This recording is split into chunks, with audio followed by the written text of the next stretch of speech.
The cardboard box, a sad, damp-cornered relic of a life once shared, was the final nail in the coffin of Alara's dignity. It sat on the doorstep of her best friend Chloe's apartment, a silent, accusatory monument to her failure. Inside were the frayed remnants of her previous existence. A favorite sweater that still smelled faintly of his cologne. A collection of mismatched mugs she'd lovingly collected from flea markets, and a single, pathetic-looking succulent named Barnaby that had, miraculously, survived the neglect. He actually packed your things in a box and left it outside. Chloe's voice was a blade of righteous fury, sharpened on years of friendship. In the rain, Alara just nodded, the movement feeling heavy and slow. The breakup with Mark hadn't been a dramatic explosion of shattered glass and screamed insults. It had been a slow, insidious leak, a tire going flat over months until the final, silent, deflated collapse. He'd been unhappy. He'd needed space. He'd found that space, apparently, with Brenda from his accounting department, a woman whose life, Alara imagined, was as orderly and color-coded as her spreadsheets. "It's fine," Alara murmured, the lie tasting like ash. "It's just stuff. It's not fine."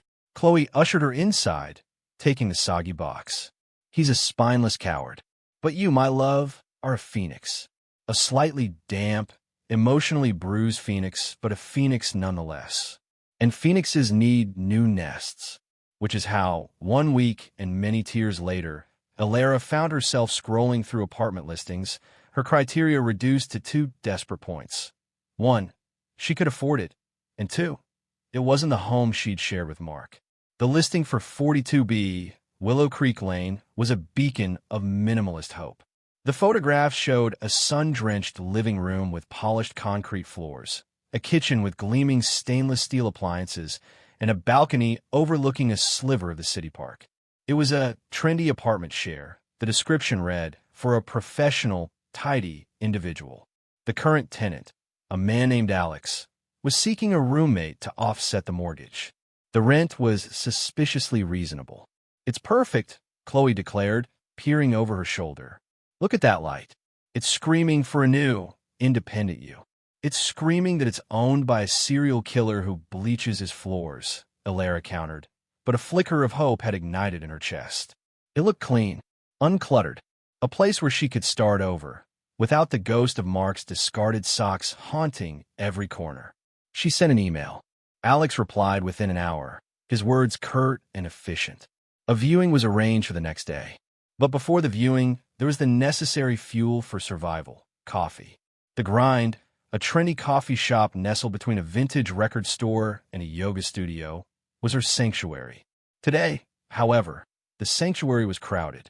The line was long, the espresso machine was hissing like an angry serpent, and Alara's head was throbbing with a low-level hum of anxiety and sleep deprivation.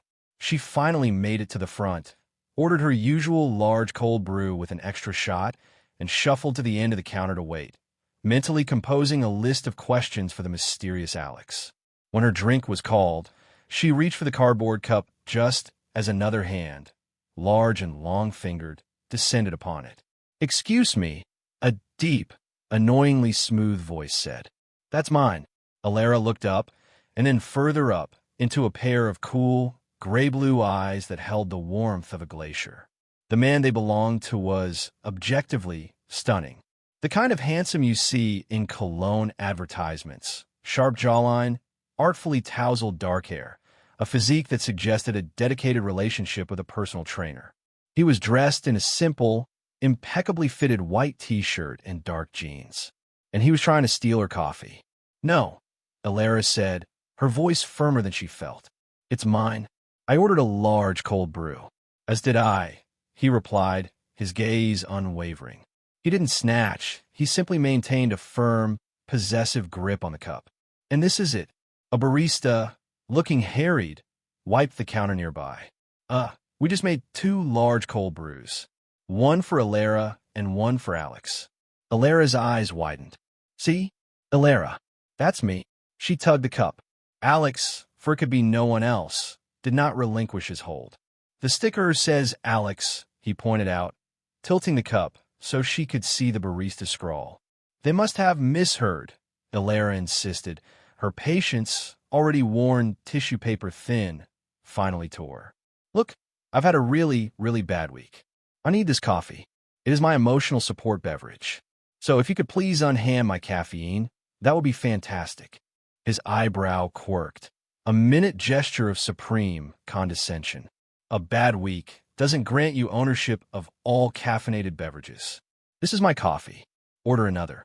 The sheer, unadulterated arrogance of him was breathtaking. They were standing there, locked in a silent, petty tug-of-war over a $5 drink, while the entire coffee shop watched. Alara felt a hot flush creep up her neck. She was acutely aware of her messy bun, her faded band t-shirt, and the general aura of post-breakup disarray she projected. "You are the most infuriating man I have ever met," she hissed, leaning forward. A bold claim, considering we've known each other for all of 45 seconds, he retorted, his voice low. "But I assure you, my claim to this coffee is based on fact, not emotional desperation." That did it. Emotional desperation. The words were a spark on the parched tinder of her pride. With a final, furious yank, she pulled the cup towards her. The flimsy plastic lid, compromised by their struggle, gave way. A dark, icy wave of cold brew erupted from the top, arcing through the air and splattering directly across the pristine white of his t-shirt. Time froze. The coffee shop fell silent. Alex looked down at the Rorschach blot of brown, now spreading across his chest. His expression was one of pure, unadulterated horror, as if she'd just thrown acid on him, not coffee. Alara stood, clutching the now half-empty, lidless cup, her heart hammering against her ribs. A part of her, the part that was still a civilized human being, screamed in mortification. The other, larger part, the part that had been dumped and boxed up, felt a savage, undeniable thrill of victory. He slowly lifted his gaze to hers. The glacier in his eyes had melted into something hotter and far more dangerous. "You," he said, the single word dripping with venom, "are a menace." Then, without another word, he turned on his heel and strode out of the coffee shop, leaving a trail of stunned silence and the faint, bitter scent of coffee and contempt. Alara stood there, trembling, the adrenaline ebbing away to leave a cold, hard lump of dread in her stomach. She had her coffee, and she had a very, very bad feeling about the apartment viewing in 1 hour. Standing outside 42B Willow Creek Lane, Alara considered fleeing. She could just not show up. She could live on Chloe's couch forever, become a permanent, blanket-wrapped fixture. It was a viable life plan. But pride, that fickle and stubborn thing, made her ring the bell. The door opened, and there he was. Alex. He had changed his shirt, now wearing a heather gray Henley that did nothing to diminish his irritatingly good looks. The coffee stain was gone, but the memory of it hung between them, thick and palpable. For a moment, they just stared at each other. His expression was a perfectly composed mask of polite neutrality, but she saw the flicker of recognition in his eyes, followed by a glacial chill. "You," he stated flatly. "Hi," Alara said, forcing a brightness she didn't feel. We meet again. I'm Alara, here for the viewing." He didn't smile. He stepped back, a silent, grudging invitation. "Come in." The apartment was even more stunning in person. It was a temple of minimalism. Everything was clean lines, neutral colors, and uncluttered surfaces. The air smelled faintly of lemon and sandalwood. A single, abstract painting in shades of gray and blue hung on the wall. It was beautiful and utterly soulless. It was, she realized with a sinking heart, the physical embodiment of the man standing before her. "As you can see, I value order," Alex said, his voice echoing slightly in the spacious, sparsely furnished room. He led her on a brisk tour. The kitchen, where every utensil seemed to have a designated magnetic home on the wall. The bathroom, where the towels were folded with military precision. The empty room for rent, a blank canvas of white walls and gleaming hardwood floors. "The rules are simple," he continued, his tone that of a CEO laying out a corporate policy. "No shoes past the entrance. All dishes are to be washed, dried, and put away immediately after use. The common areas are to be kept in their current state of cleanliness. No loud noises after 10 p.m. The thermostat is set to 21 degrees Celsius and is not to be adjusted. Any personal items left in common areas will be placed in a box outside your door. Alara listened, her initial dread curdling into a stubborn defiance. He was unbearable, but the room was perfect. The location was ideal. The rent was a steal. And the thought of going back to square one, of facing more listings and more viewings, was exhausting. It sounds very organized, she managed. It is, he said, finally turning to face her fully, crossing his arms over his chest. I take my living environment very seriously. I work from home as an architectural drafter, and chaos is detrimental to my process. I assume, given our previous encounter, that chaos is something you're accustomed to. The dig was deliberate, precise, and it hit its mark. Alara straightened her spine. The coffee was an accident. And for the record, you were equally stubborn. I was defending my property, he corrected. A principle I extend to my home. They were at an impasse. She could leave, let him win, or she could stay and wage a war of domestic attrition. I'll take it, she heard herself say. Alex's eyebrows lifted a fraction. Pardon, the room. I'll take it. I can move in this weekend. He studied her for a long, uncomfortable moment, his gaze scanning her face as if looking for cracks in her resolve. She met his stare, refusing to blink. She was messy, yes. She was emotionally frayed, absolutely. But she was not a coward. A slow, almost imperceptible smile touched his lips. It wasn't a friendly smile. It was the smile of a chess master whose opponent has just made a predictably foolish move. Very well, he said. I'll draw up the agreement. The first week was a cold war fought with teaspoons and thermostat settings. Alara moved in on Saturday, her life condensed into a dozen boxes and a sulking Barnaby. Alex observed the process from the doorway of his home office, his expression pained, as if she were introducing a virulent plague into his sterile ecosystem. Her presence was a splash of vibrant, chaotic color on his monochrome canvas. A colorful mug left in the sink for a whole hour. A pair of boots kicked off by the door, not placed neatly on the designated shoe rack. A single, lonely sock that appeared under the coffee table like a forlorn mushroom. Each infraction was met with a silent, corrective action. The mug would be washed and put away by the time she returned to the kitchen. The boots would be lined up with jarring precision. The sock would be folded and placed on her bed like a challenge. They communicated primarily through tersely worded notes on the fridge-mounted whiteboard. Alara, the milk was left out. It spoils faster. Hey, Alex, it's called creamer, and it's mostly chemicals. It doesn't spoil, it petrifies. Alara, the living room rug is crooked. Hey, Alara, it's a Persian rug, not a military cot. It has a soul. They existed in a state of armed neutrality, orbiting each other in the spacious apartment, careful to never collide. Alara learned he was meticulous, brilliant, and emotionally constipated. He learned she was creative, disorganized, and possessed a stubbornness that rivaled his own.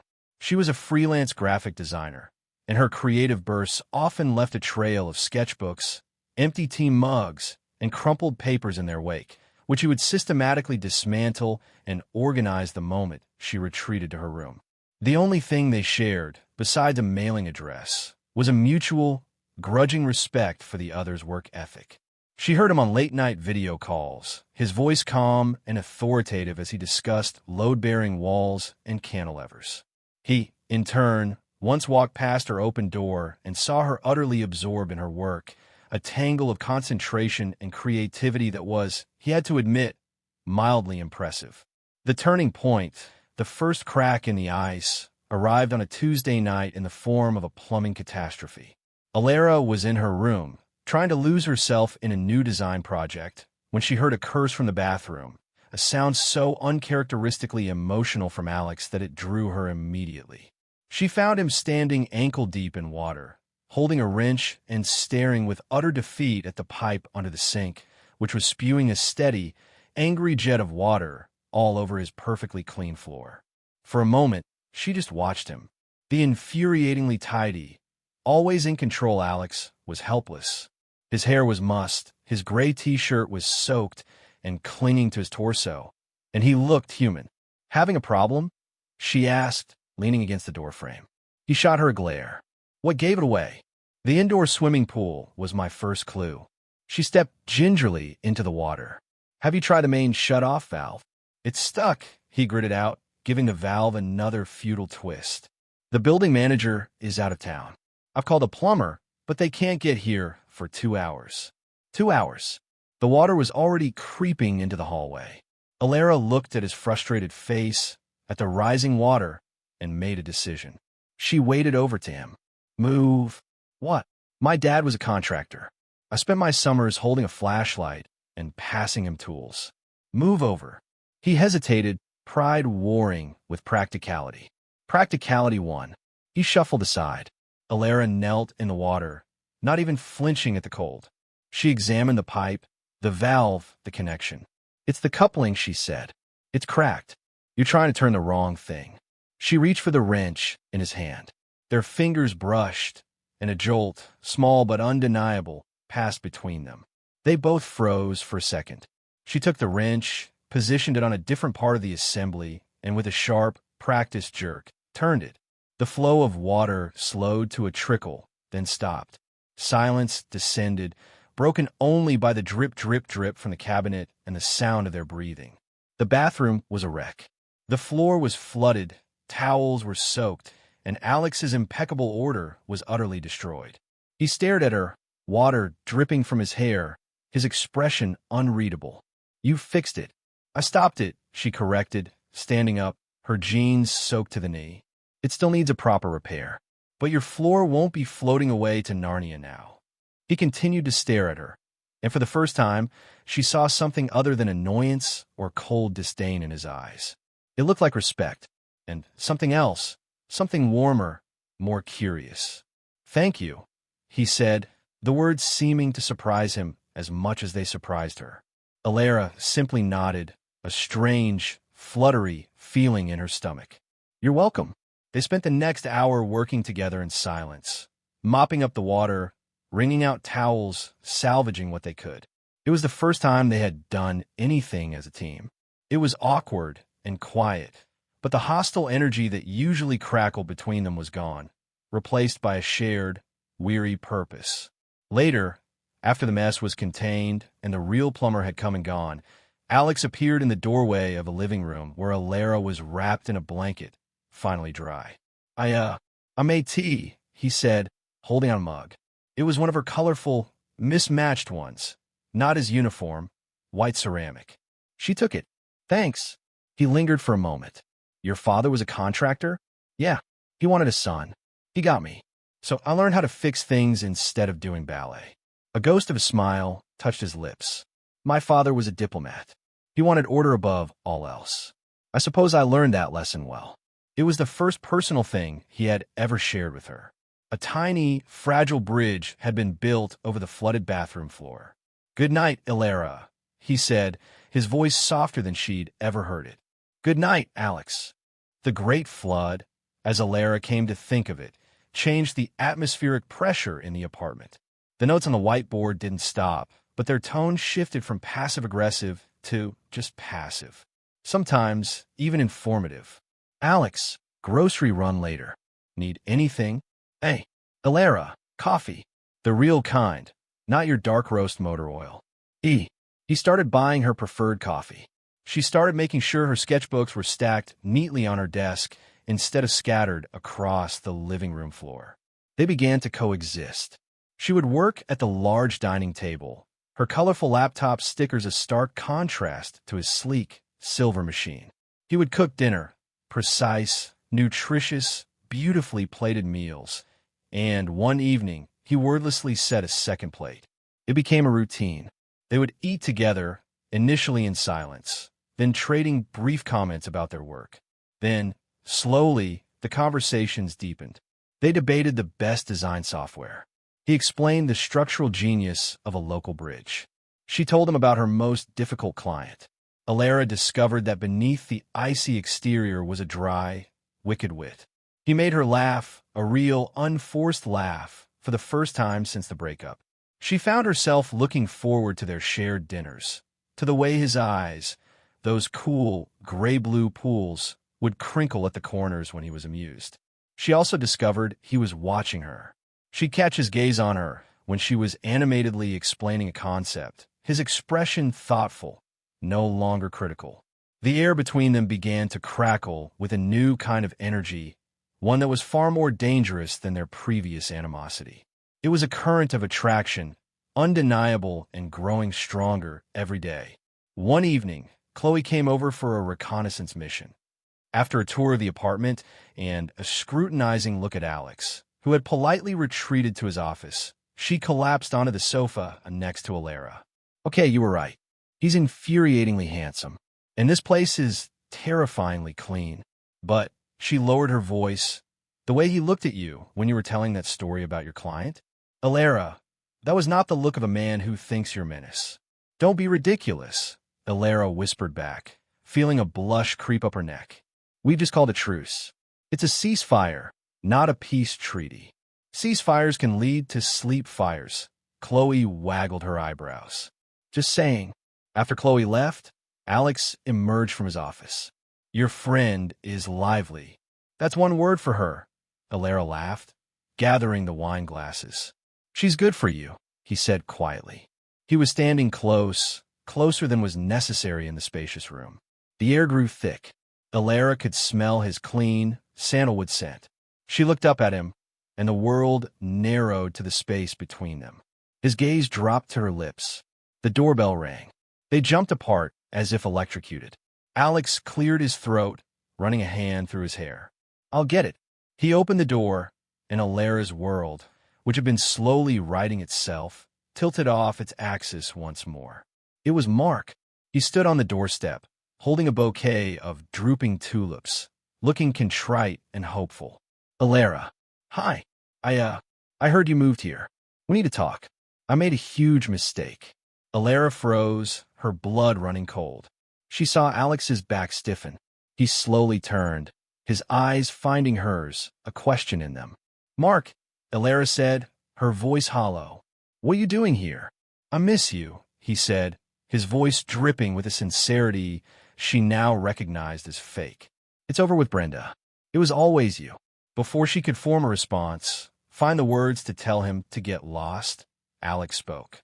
His voice was like polished steel, cold and hard. "I believe you're leaving," he said to Mark, not a question, but a command. He didn't raise his voice, but the authority in it was absolute. He stood firmly in the doorway, blocking any attempt to enter. Mark blinked, taken aback. "And who are you?" "The man who lives here," Alex replied, his gaze unwavering. "And Alara is busy. You can leave the flowers on the step. They'll be in the compost bin in the morning." Mark looked from Alex's implacable face to Alara's stunned one. His own face flushed with a mixture of embarrassment and anger. He thrust the flowers at Alex, who took them with 2 fingers as if they were contaminated. "Fine. Alara, call me when you come to your senses." He turned and stalked away. Alex closed the door with a quiet, definitive click. The silence in the aftermath was deafening. Alara stood, trembling, a whirlwind of emotions. Anger at Mark's audacity, shock at his appearance, and a dizzying, overwhelming gratitude for Alex. Alex turned to face her, the tulips held loosely in his hand. "Are you all right?" The simple concern in his voice broke her. Tears she didn't know she was holding back welled in her eyes. She nodded, unable to speak. He took a step towards her, then another. He dropped the flowers on a console table. "He doesn't deserve you," he said, his voice low and intense. "He doesn't deserve a single second of your time, or your tears." He reached out, his thumb gently brushing away a tear that had escaped down her cheek. The touch was electric, a brand on her skin. "Alara," he whispered, his face inches from hers. This time, there was no doorbell to interrupt them.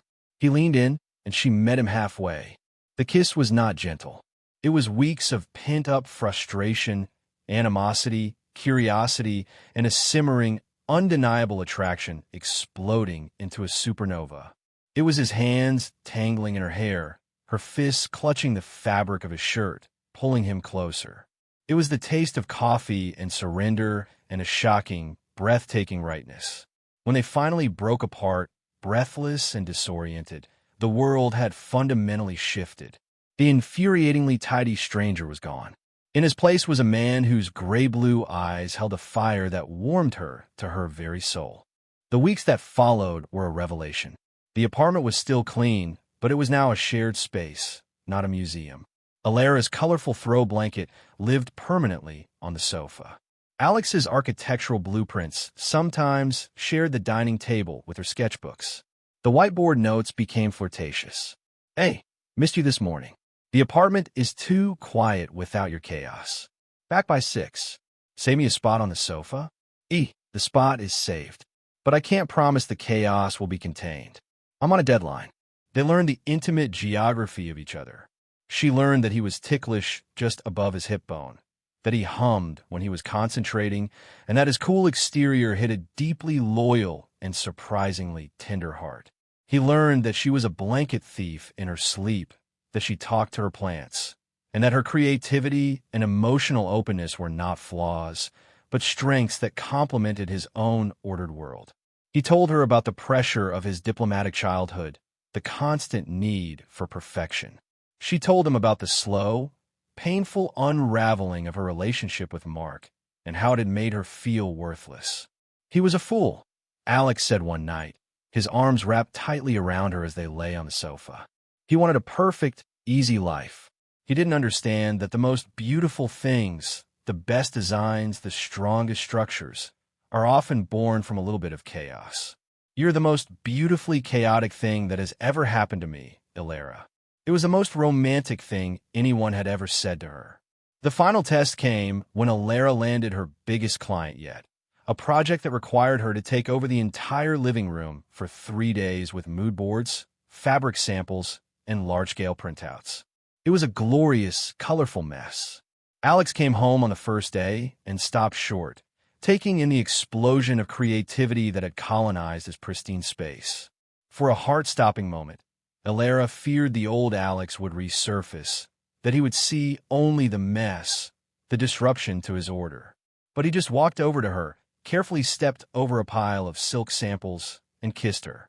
"It looks amazing in here," he said, his eyes shining with genuine pride. "It looks lived in. It looks like you." In that moment, Alara knew this wasn't just a rebound. This wasn't just a fling with a handsome roommate. This was the real thing. The man who had once fought her over a coffee now fought for her happiness, her success, her right to be gloriously, messily herself in his perfectly ordered world. 6 months later, Alara stood in the same living room, but it was unrecognizable from the sterile showroom she had first entered. Her art was on the walls alongside his blueprints. Barnaby the succulent had been joined by a small jungle of other plants. Her colorful mug sat next to his white one in the dishwasher. Alex came up behind her, wrapping his arms around her waist and resting his chin on her shoulder. "A penny for your thoughts?" "I was just thinking," she said, leaning back into his solid warmth, "about the first time I saw this place. I thought it was the most beautiful, soulless place I'd ever seen. And now," she turned in his arms, smiling up at him, "now it's the most beautiful place in the world, because it's full of life. Our life." He kissed her slow and deep. "Our life," he agreed. "A perfect balance. My order, your chaos. Our clutter," she corrected with a grin. "Our clutter," he conceded, his eyes full of a love that was as solid and well-designed as the best of his structures. He reached into his pocket. "Speaking of which, I have something for you." He handed her a small, black box. Her breath hitched. She opened it slowly. Inside wasn't a ring, but a key. A vintage, ornate brass key on a simple chain. "It's the key to the first house I ever designed," he said, his voice thick with emotion. "It's ours. It's finished next month. It has a huge, sun-drenched studio for you and a soundproof office for me. And it has one rule." "What's that?" Alara whispered, tears of joy in her eyes. "That we fill it with our clutter," he said, pulling her close. "Together."